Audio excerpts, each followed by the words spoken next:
Through the looking glass. इसको Lewis carol ने लिखा है, जो कि मैथमेटिक्स के प्रोफेसर थे। ये novel Alice adventure of Wonderland का सीक्वेंस है और 1871 में पब्लिश हुआ। ये नॉनसेंस लिटरेचर में आता है। नॉनसेंस लिटरेचर में आम तौर पर लॉजिक या सेंस इतना इम्पोर्टेंट नहीं होता। आम तौर पर जब आप कोई नावल पढ़ते हैं तो राइटर कड़ी से कड़ी मिलाने की कोशिश करता है, यानी वो हर चीज़ की एक लॉजिक बनाता है। अगर कोई नावल का हीरो है तो वो बताता है कि वो यहाँ पर कहीं पर, अगर हीरो जाता है तो वो बताता है कि वो वहाँ पर क्यों गया और कैसे गया। तो नॉनसेंस लिटरेचर में ऐसा कुछ भी नहीं होता। यही वजह है कि आप इस नावल में एलिस को अचानक ही एक जगह से दूसरी जगह जाते हुए देखेंगे। इसमें 12 चैप्टर्स हैं और एलिस ऐसी जगह पहुंच जाती है जहां वक्त उल्टा चलता है। नावल की शुरू में एलिस एक 7 साल की लड़की है और वो अपने कमरे में बोर हो रही होती है।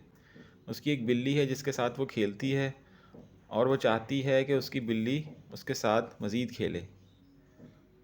तो उसका ध्यान मिरर की तरफ जाता है। वो मिरर में देखती है तो एक नई दुनिया में आ जाती है। यहाँ वो एक पोइम पढ़ने की कोशिश करती है लेकिन नहीं पढ़ पाती क्योंकि वो रिवर्स प्रिंट हुई होती है। उसके सामने पड़ा चेस बोर्ड ऐसा लगता है जैसे उसमें जान आ गई हो। यानी उसके सामने एक चेस बोर्ड पड़ा होता है जिसे देखकर ऐसा लगता है कि जैसे उसमें सब कुछ ज़िंदा हो गया हो।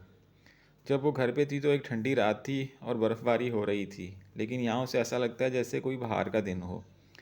वो अपने गार्डन में चली जाती है जहाँ फ्लावर उससे बातें करते हैं। वो काफ़ी डिसअपॉइंट भी होती है क्योंकि कुछ फ्लावर उसे पसंद नहीं करते। एलेक्स को एक खूबसूरत गार्डन नज़र आता है जहाँ वो जाना चाहती है, लेकिन काफ़ी चलने के बाद भी वहाँ नहीं पहुँच पाती।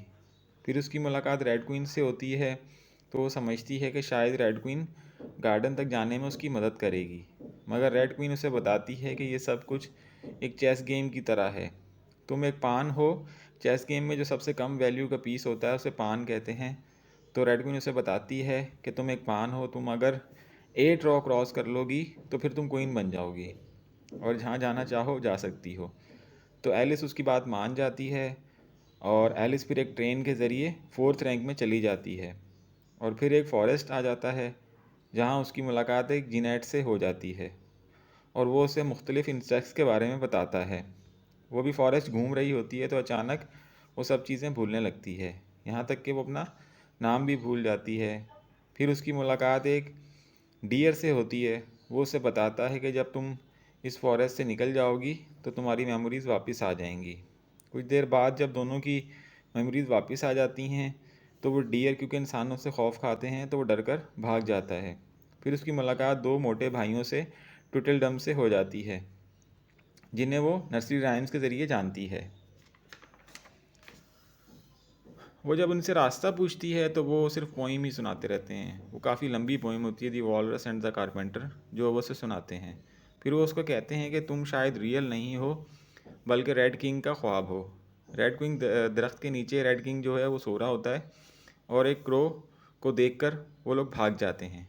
चैप्टर 5 में एलिस की मुलाकात वाइट क्वीन से होती है जो उसे फ्यूचर इवेंट्स के बारे में बताती है और वो उसे बताती है कि टाइम किस तरह बैकवर्ड काम करता है और एलिस को 6 रॉ में ले जाती है। एक रिवर वो लोग क्रॉस करते हैं, उसके बाद 6 रॉ में चले जाते हैं।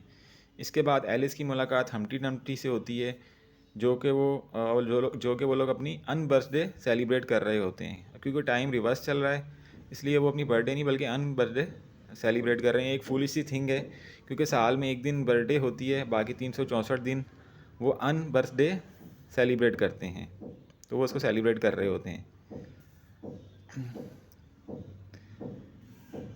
रेड किंग उसे पकड़ने की कोशिश करता है लेकिन जो वाइट नाइट है वो उसे बचाता है।